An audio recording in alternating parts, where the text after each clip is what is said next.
Have you ever had a friend you used to see all the time at work, or maybe at your weekly card game, and then, suddenly, after retirement, it felt like they just drifted away? You're not alone. In fact, research shows that nearly 60% of people experience a significant drop in friendships after retirement. And it's not because people stop caring. It's because life changes, routines shift, and without even realizing it, those connections we once relied on can start to fade. But here's the good news. Just because friendships change doesn't mean they have to end. In fact, retirement can be the perfect time to build even stronger more meaningful connections, if you know how to navigate this new chapter. So today we're going to talk about why friendships often fade after retirement and more importantly, what you can do to keep or even rebuild those bonds in a way that fits your life now. Because let's be honest, no one wants to spend their golden years feeling lonely or disconnected. Now, the first thing to understand is that friendships after retirement often fade for three big reasons, and none of them are about you personally. The first reason, loss of shared routine. Think about it. For decades, you may have seen the same people at work, at the gym, or even at your favorite coffee shop. But once retirement hits, that daily or weekly structure disappears. No more water cooler chats, no more lunch breaks together. And without that built-in time, it's easy for friendships to slowly slip away, simply because you're no longer crossing paths naturally. The second reason is different life rhythms. Some friends might travel constantly, others might move closer to family, and some might just settle into a quieter routine at home. Suddenly, the things you used to do together, like Friday night dinners or weekend golf, don't line up anymore. And when that happens, it's not that anyone's trying to grow apart, it just happens without intention. And the third reason, misplaced expectations. Sometimes we assume our friends will have the same amount of free time as we do, or that they'll reach out just as often as they used to. But the truth is, everyone adjusts to retirement differently. Some people dive into grandparent duties, others take up new hobbies, and some might even struggle with the transition themselves. So when those phone calls or invitations slow down, it's easy to take it personally, even when it's not about you at all. Now here's the key. Recognizing these shifts is the first step to fixing them. Because once you understand why friendships fade, you can start taking small, practical steps to keep them alive, or even make new ones that fit your life now. So let's talk about the first thing you can do. Be the one to reach out first. I know, it can feel frustrating if you're always the one initiating. But here's the thing, someone has to make the first move, and it might as well be you. Instead of waiting for an old friend to call, try sending a simple text. Hey, I was just thinking about you. Want to grab coffee next week? You might be surprised how often the other person was just waiting for you to ask. And here's a little secret. Short, low-pressure invitations work best. Instead of planning a big reunion, start small. A quick phone call, a walk in the park, or even a shared errand, like going to the farmer's market together, can be enough to keep the connection alive. The goal isn't to recreate the past, it's to build something new that works for both of you now. Now the second strategy is finding new ways to connect around shared interests. Maybe you and your old coworkers used to bond over office gossip, but now that's gone. So what's something you both enjoy that you can focus on instead? Gardening, classic movies, volunteering, even joining a book club or a gentle exercise class together can give you a fresh way to stay in each other's lives. The bottom line, friendships after retirement don't have to fade, but they do need a little intention to thrive. And the best part, it's never too late to reconnect or even make brand new friends who are in the same stage of life as you. Speaking of which, in the next part, we'll talk about how to make new friends after 60 because sometimes the best way to honor old friendships is to expand your circle in ways that light you up now. You know, there's something they don't tell you about retirement. It's not just your daily schedule that changes, it's your entire social ecosystem. And while it's natural to miss the friendships that once filled your days, this transition also opens up an incredible opportunity. The chance to meet people who align with who you are now, not just who you were during your career or raising a family. Think about it, for years, many of your friendships may have been built on convenience, colleagues, neighbors, other parents.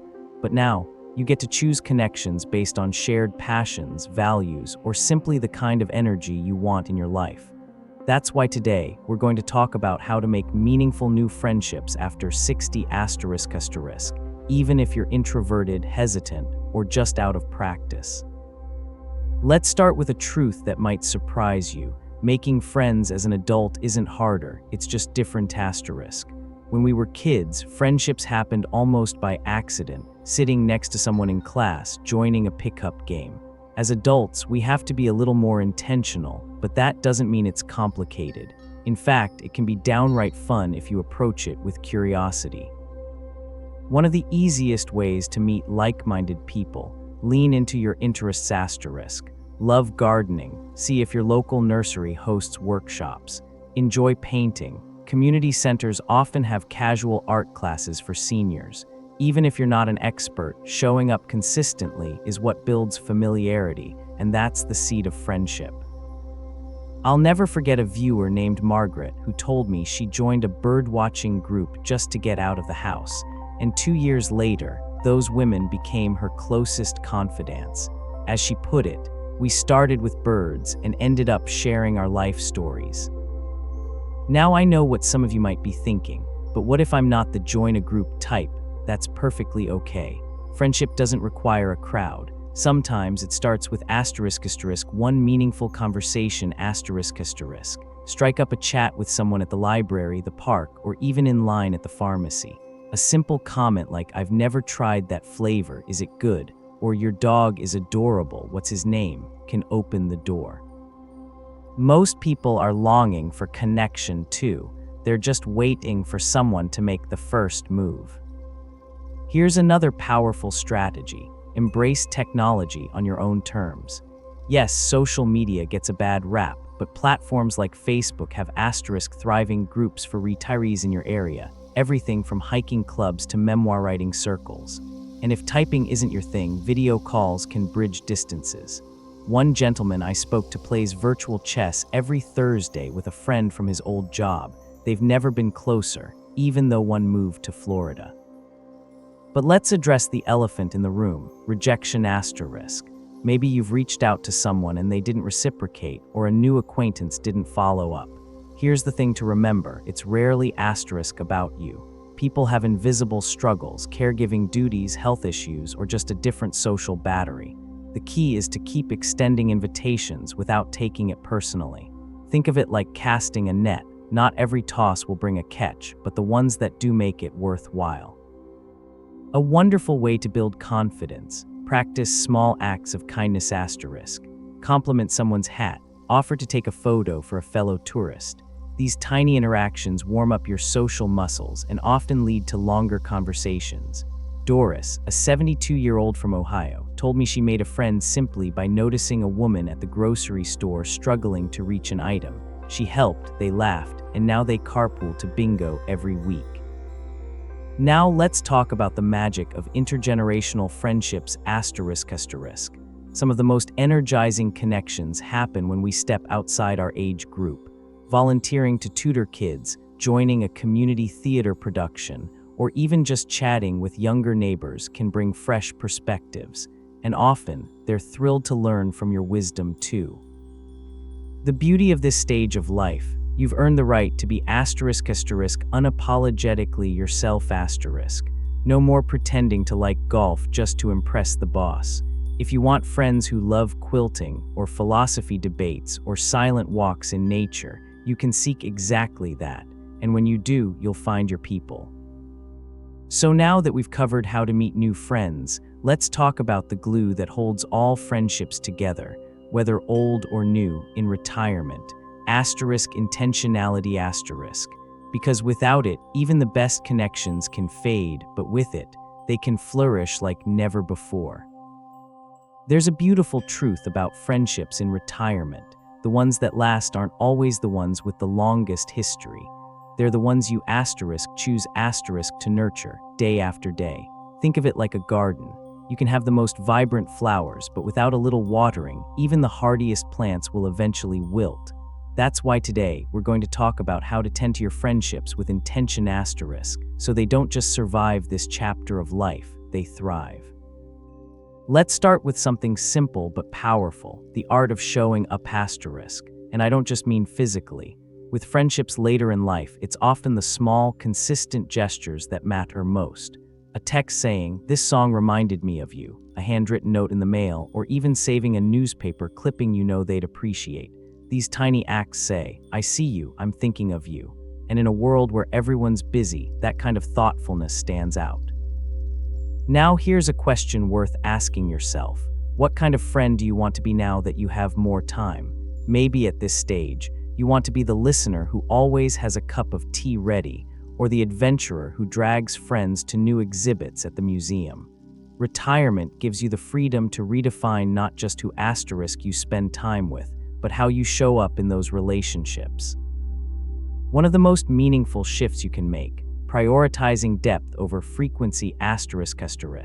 You don't need to see someone every week to have a rich friendship. Sometimes, a single heartfelt conversation every few months means more than dozens of surface-level chats. A viewer named Robert told me he has a friend he only sees twice a year, but when they do meet, they talk for hours about life, regrets, and dreams they still have. "Those talks fuel my soul for months," he said. Of course, friendships aren't just about the good times. Showing up during hard seasons is what turns casual friends into lifelong ones. Retirement often brings losses, health changes, moves, or the passing of peers. Being the person who texts after the funeral when everyone else has gone back to their lives, or who drops off soup when a friend is recovering from surgery, that's when friendships deepen in ways you can't predict. But let's be real, conflict doesn't disappear with age . Maybe a friend cancels plans last minute again, or a political comment rubs you the wrong way. Here, the key, pick your battles. Not every annoyance needs to be a confrontation. Ask yourself, will this matter in a year? If not, let it go. But if something truly hurts, address it gently. A phrase like, "I know you didn't mean it this way, but when you said it stung a little," keeps the door open for understanding. Now here's a tender truth. Some friendships should end in retirement . The ones that drain more than they give. The colleague who only ever gossiped, the neighbor who always left you feeling judged. Retirement is your chance to curate your social circle like a gallery, keeping what inspires you and letting go of what doesn't. That's not selfish, it's self-respect. So let's bring it all together. Friendships change after retirement because routines shift, not because people stop caring. Making new friends starts with showing up, literally and figuratively, around shared interests. The best connections are nurtured with small, consistent acts of thoughtfulness. It's okay to outgrow relationships that no longer serve you and make space for ones that do. As we wrap up, I want you to remember this. Loneliness is not a sign of failure . It's a sign you're human and that you still have room in your heart for connection. So today, why not take one small step? Call that old friend you've been meaning to reconnect with. RSVP to that community center event you've been curious about, or just smile at someone in the grocery line. You never know where it might lead. I'd love to hear from you. What's one friendship that surprised you in retirement? Or what's your favorite way to stay connected? Share in the comments below. And if this resonated with you, hit that like button and subscribe for more conversations about making the most of these golden years. Because here's the truth, retirement isn't an ending, it's a new beginning, and the people you choose to share it with can make all the difference. Here's to friendships that grow richer with time.